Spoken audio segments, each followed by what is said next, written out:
What's up, guys? It's your Money Cat here. Welcome to my monthly sales report. This was for the month of July, my third month doing this. In my third month, I finally broke the $1,000 mark for revenue, and I'm super ecstatic, able to achieve that in just 3 months. So I'll go over some of the highlights of the things that sold that made it possible for me to reach this goal, and then I'll go over the total numbers for the month of July. Enjoy, guys.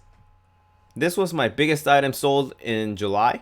It's a very high-end home espresso machine by Jura, and these models go for stupid amount of money, and I mean stupid amount of money. I bought this for $40 off of garage sale, and I sold it locally for $260. So the difference, $220, was pure profit.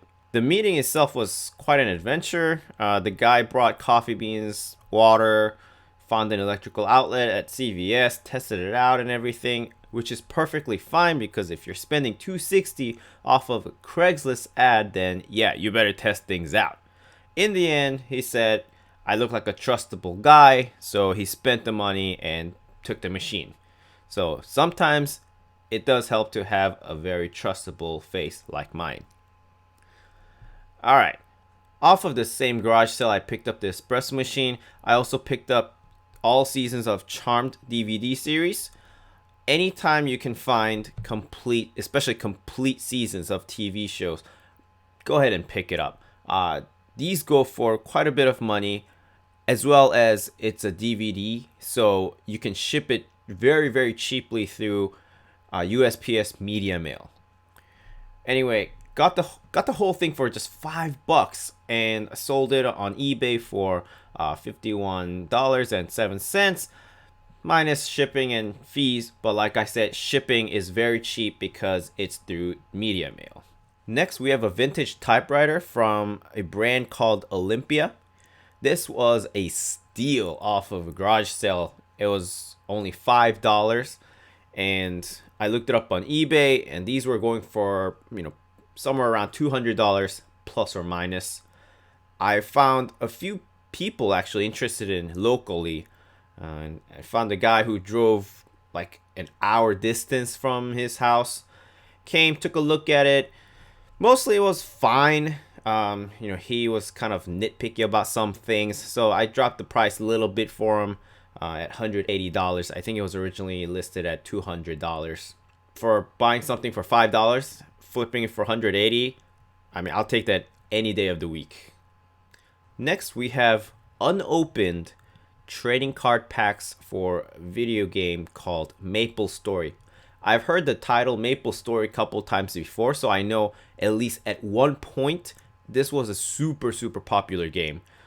And I don't know if it is that popular now, but it probably has still some collectors and some avid players. There were about 24 brand new factory sealed packs. Bought the whole thing for $2 at a garage sale. Made a profit of $142.02. Always keep an eye out for super popular game titles and any accessory or anything that has to do with that game, because video game players, they will spend money on it. I was very happy to finally sell this item.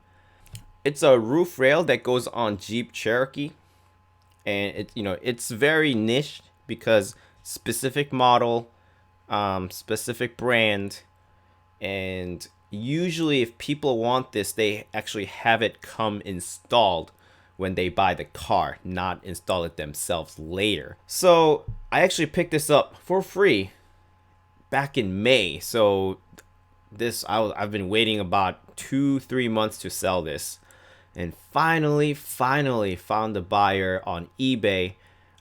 Sold it for $261.40, and then minus fees and shipping. Shipping actually turned out quite cheap. I shipped it through FedEx, and if you do it through eBay, sometimes they have a discount. And in this case, it was like a 61% discount, so shipping turned out to be much cheaper than I anticipated, which boosted my profit. This is just a lesson to always keep an eye out in the free section, whether it's OfferUp or Craigslist or any other apps. That's actually how I started, just looking at free section because I didn't want to put down any of my own money. So that's actually how I learned to be better at flipping and find better value items. There's sometimes really good treasure in the free section, so take a look at that section. This was a home safety alarm system that came in like an electrical box and brand new. All the components were in it, but I was not able to find a buyer for at least a month. So I actually dropped the price, I think like 5 times, and finally I was able to find someone to buy this, and I still made a really good profit. Cost me $10 to buy it, sold it for $72.42. To this day, I still don't know exactly what this does. This is called a light meter. I think it's for like photography maybe, and testing out light exposure and things like that. I have no idea. But anyway, what I did know was how much it sold for on eBay. So I bought it for $5 and sold it for $42.56. And sometimes you just have to know what the value of an item is. You don't have to necessarily know exactly what it does. Gave away a couple of Pokemons, a Charmander and a Pikachu. Each one cost me just $1, and both of them sold to the same person for $40. So made $38 off of it. Hey, I'll take it any day. Pokemon still popular as ever. As long as the cost is cheap, I would buy just about anything related to Pokemon. And finally, we'll end on one of my still favorite items to sell, dumbbells. It's not pictured, but aside from this metal one, I also sold a pair of 10-pound dumbbells, so that's why the cost is $3. Each one cost me $1, and in total, I sold all of them for $50. Dumbbells, one, they will never lose value because as long as it's in pretty decent condition, the weight will remain the same, so it has a long-lasting value. 2, currently it's still very popular in the market because some of the gyms are still closed and people are still looking for ways to train at home. For example, in my state, Washington, the gyms are still closed, and it's been closed for actually about 4 months now. So dumbbells and things like that, treadmills at home, these are really the only realistic way for an average person to try to exercise even just a little bit.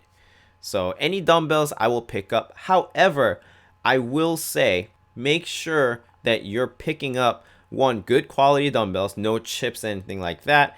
But also, if you can get it as a pair, they sell much better than a single dumbbell.